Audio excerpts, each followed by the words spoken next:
mais um programa Amor Sem Limites. E olha, sempre programação muito especial. Hoje nós vamos falar de um assunto muito importante, que são as dores de estômago, queimações, úlceras, gastrite, tudo relacionado a problemas digestivos, problemas de estômago. E quem vai nos explicar tudo sobre esse assunto é o Dr. Olival Leitão, que é o gastroenterologista, que já esteve aqui no programa há um tempo atrás, falando desses assuntos.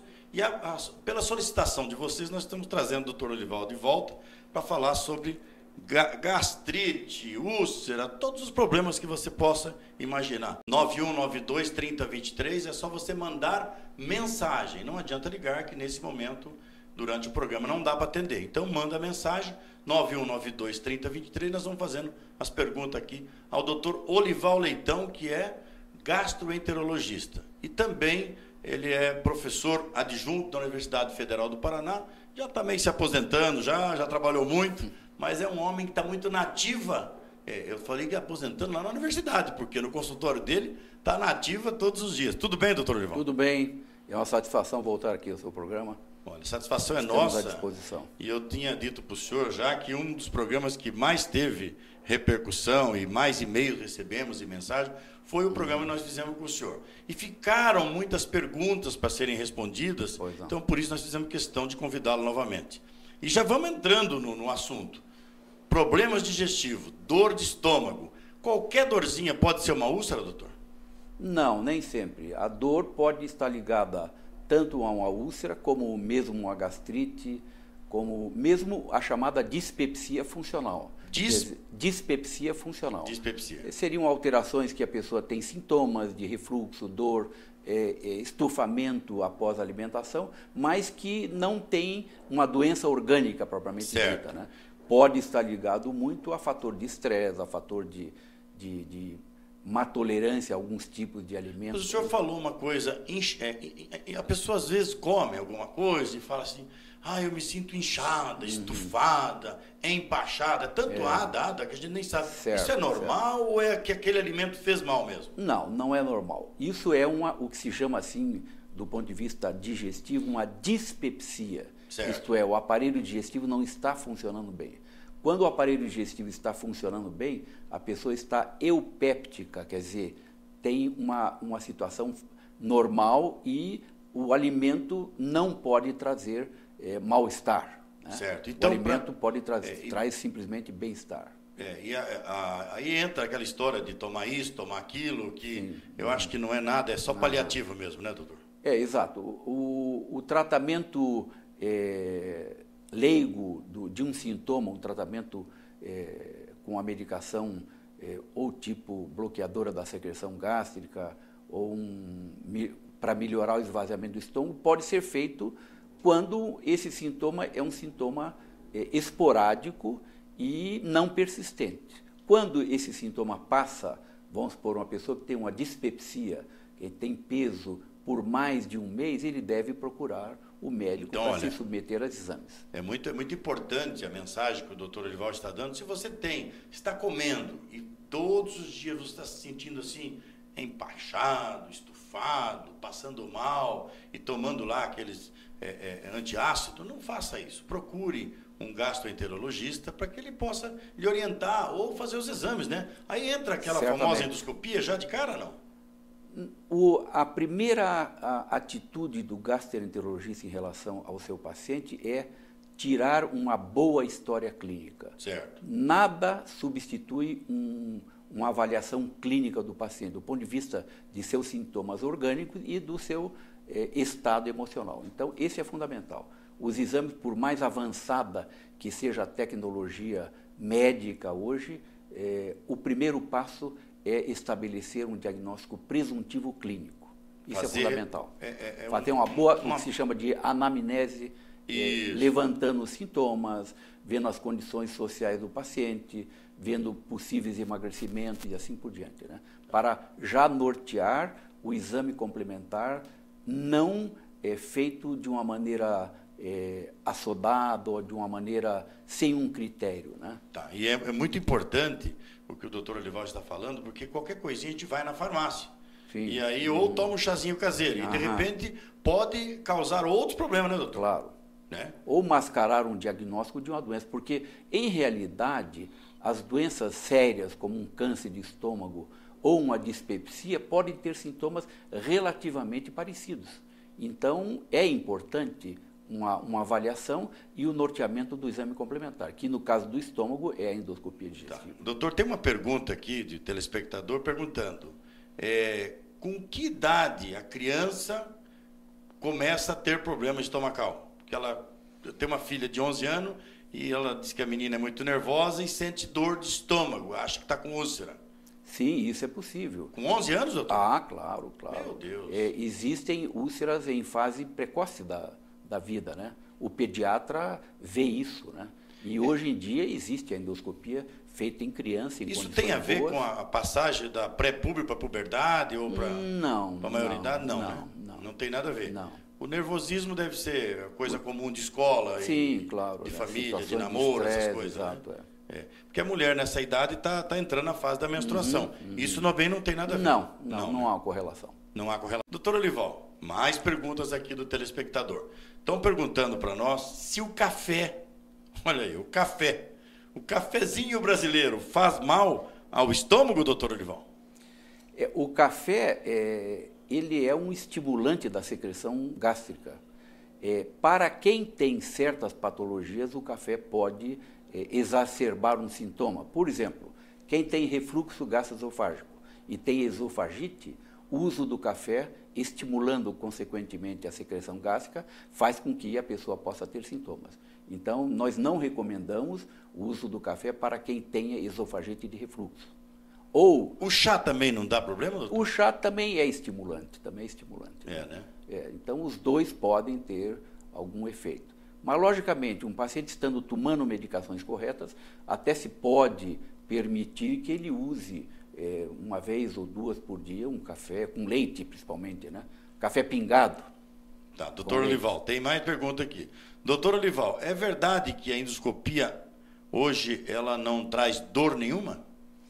Eu não sei isso, porque a endoscopia eu fiz uma vez e não doeu. Sim, a endoscopia pode ser feita com sedação, uma medicação que lhe deixa assim relaxado, sonolento, ou então com uma medicação que faz a pessoa dormir, que é o Propofol. Certo. O Propofol, sem dúvida alguma, trouxe uma grande segurança, um conforto para o paciente, porque ele fica dormindo, e também a segurança de ter o anestesiologista junto para monitorar os dados vitais do paciente.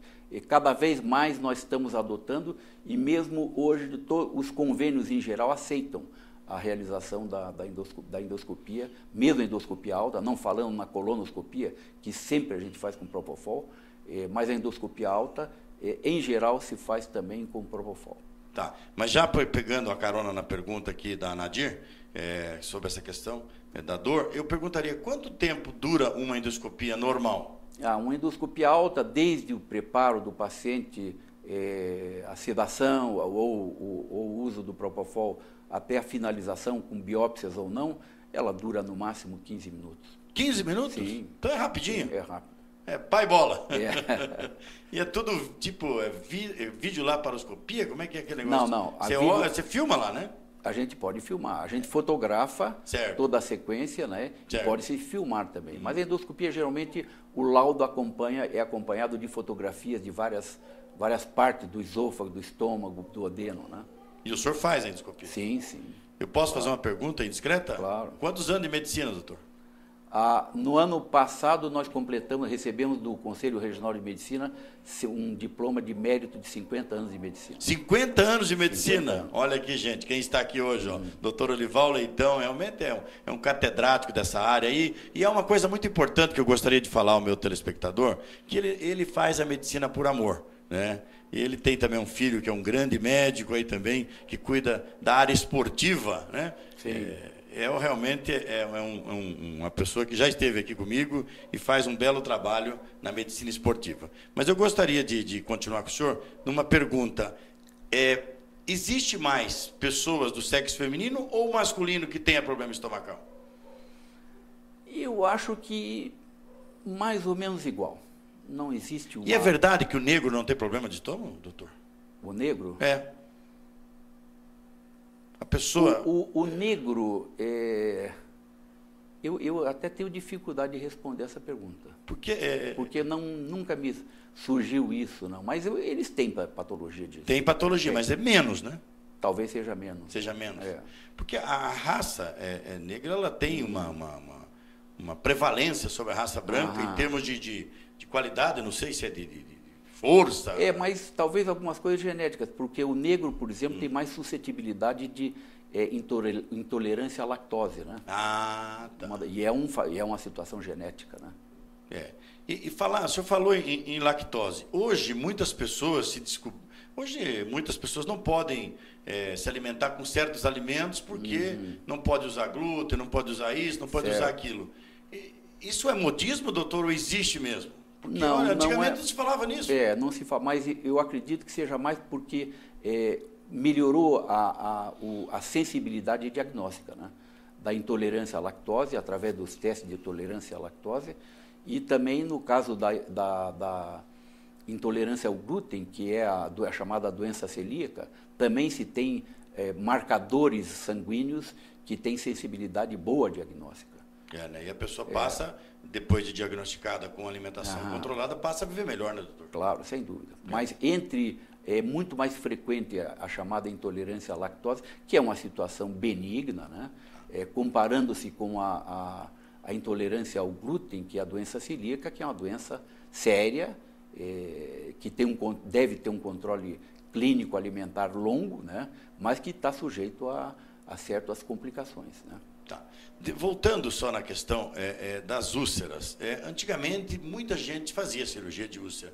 Hoje diminuiu o número de cirurgias, são tratadas com medicamento. Como é que está essa situação, doutor?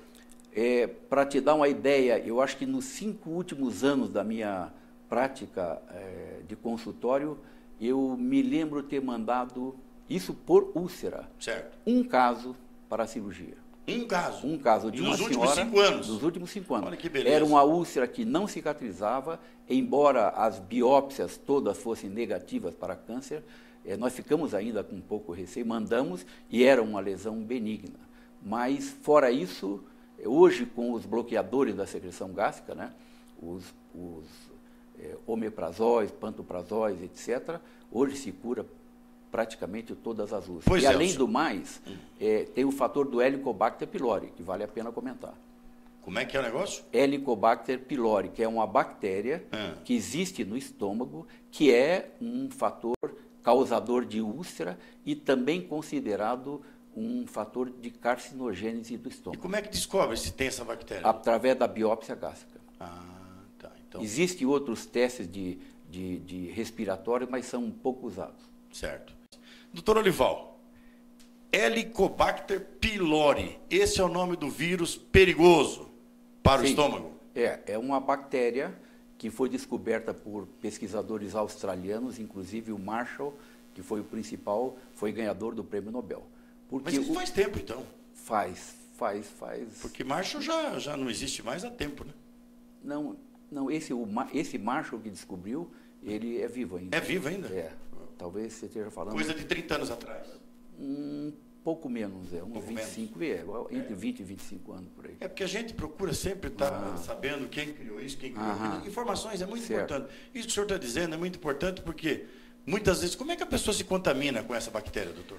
Isto é um ponto de discussão. Acredita-se que essa bactéria possa vir pela água.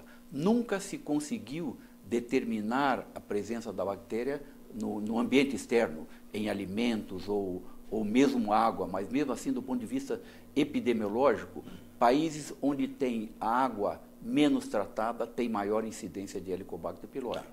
Doutor, então tem pergunta aqui, vamos lá. Doutor Olival, as verduras que a gente compra hoje são contaminadas com agrotóxico. Isso faz mal para o nosso estômago? Sim, faz mal para o estômago ou mesmo para o organismo em geral, porque são fatores tóxicos, né? Substâncias tóxicas. E, infelizmente, mesmo a lavagem bem feita não tira totalmente a presença do agrotóxico, que já fica integrado na própria célula, na própria fruta. Ou Isso verdura. vai para a corrente sanguínea também? Vai para a corrente sanguínea. Olha aí, que perigo, hein? Vai. Pepino, né? Porque... Tanto que a tendência ou a disseminação dos alimentos orgânicos, né?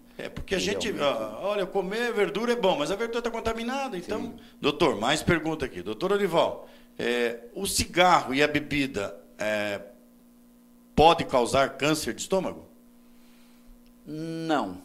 O cigarro, logicamente, está ligado essencialmente ao câncer de pulmão, né? É certo. O principal. Mas o cigarro está ligado, do ponto de vista epidemiológico, a câncer de pâncreas, a câncer de próstata também, e a outros tipos de situações, né?